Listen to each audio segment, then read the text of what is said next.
Assalamu alaikum everyone here. My name is Revati. Brother Zakir, I'm your great fan. I'm very much enlightened by your talks and lectures on Islam and comparative religion. I have been reading Quran and I have a lot of Muslim friends. I'm from Singapore, born and brought up in India. I have some questions and please clarify. Thank you so much. My question is, can we relate the regeneration of skin for hellfire as stated in Quran chapter 4 verse 56 as reincarnation of new life for real suffering? Thank you. Sister asked a very good question. Thank you. She said that can we relate? She said that she has heard my talks and she is impressed, alhamdulillah.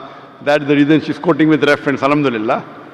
She's saying that the Quran says in Surah Nisa chapter 4 verse 56 that the skin is replaced so that you can feel the pain.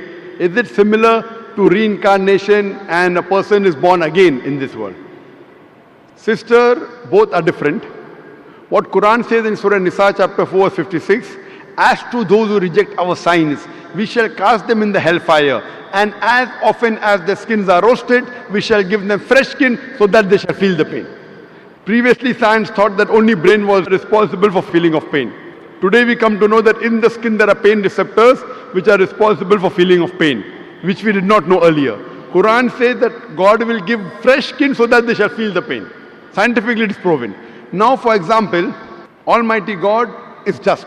Quran says in Surah Nisa chapter 4 40, Allah subhanahu wa ta'ala is never unjust in the least degree. That means he is very just. For example, history tells us that Hitler incinerated 6 million Jews. Today, if our law catches Hitler, what punishment can you give? Maximum you can give is kill him. That will take care of one. What about the remaining 5,999,000 people that he has killed? In the Akhirah, in next life, Almighty God says, as to those who reject our signs, we shall cast them in the hellfire. As often as the skins are roasted, we'll give them a fresh skin. If Almighty God wants to incinerate Hitler 6 million times, he can do it.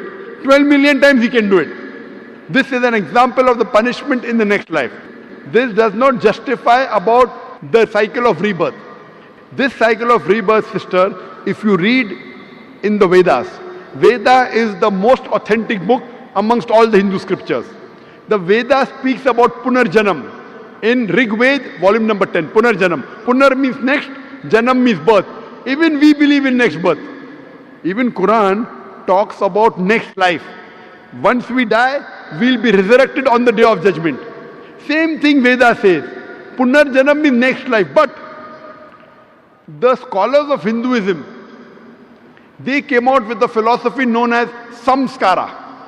Samskara in Hinduism, it is the cycle of birth, rebirth, birth, rebirth, birth, rebirth. This is nowhere mentioned in the Veda.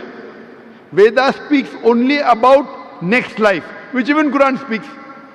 But the scholars of Hinduism could not justify how people are born. Some people are born handicapped, some people are born in poor family, some people are born with congenital heart disease.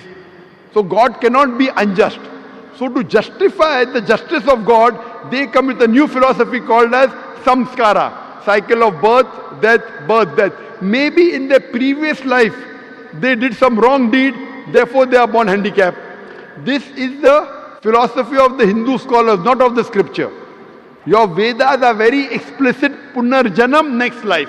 Even Quran says, you come in this world. Allah says in the Quran in Surah Mulk chapter number 67 verse number 2, Alladhi khalaqal mauta wal hayata. It is Allah who has created death and life to test which of you is good indeed. So this world you have only life once. Once you die, Almighty God will resurrect you on the day of judgment. That's what the Vedas say. But the Hindu scholars, they could not explain why some children are born deaf, some dumb, some with heart disease, some in a poor family. Because they could not justify, they came with this philosophy which is not mentioned in the Vedas. Same way if you read Bhagavad Gita. Bhagavad Gita says that how does a soul change body? How does a caterpillar, when he goes to a blade, he jumps onto a new blade? Same way the soul changes into a new body. Doing once we have no problem, but doing multiple times is totally wrong. Now, I will give the explanation. What does Islam have to say that? Now, you will ask me the question, okay, if the Hindu Pandits are wrong, what is the explanation in Quran? In Islam, As I mentioned, Allah says in Surah Mulk chapter 16 verse number 2, Allazi khalaqal mauta wal hayata. It's Almighty God has created death and life to test which of His good deeds. So this life, sister, is the test for the hereafter. Every year when you appear for the examination, the test paper keeps on changing, right or wrong?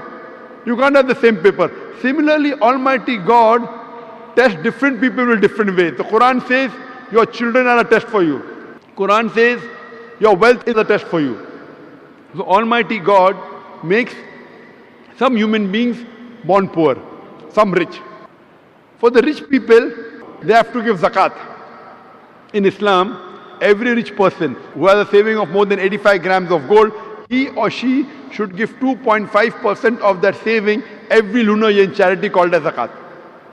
Poor man, there is no zakat. He gets 100 out of 100 marks in zakat. The rich man, if he doesn't give zakat, he'll get 0. If he gives half zakat, he'll get 50%. We say, Arey, garib hai, arey, poor man. That poor man is good, in akhirah is passing.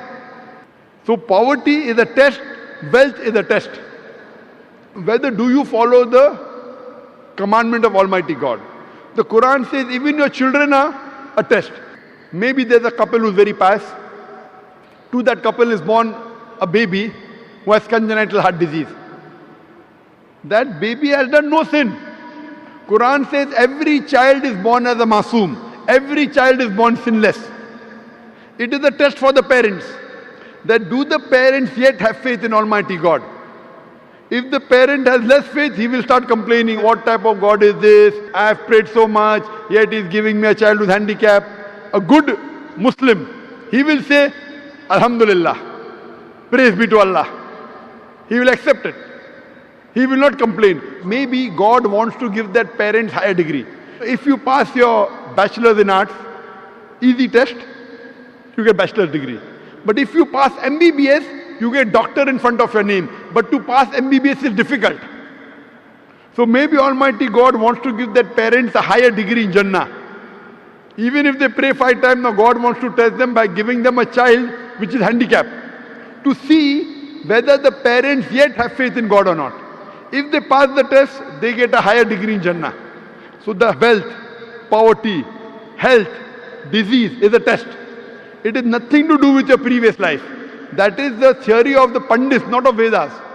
So Veda is the same thing what Quran is talking about. You come in this world once, then you have next life, Punarjanam.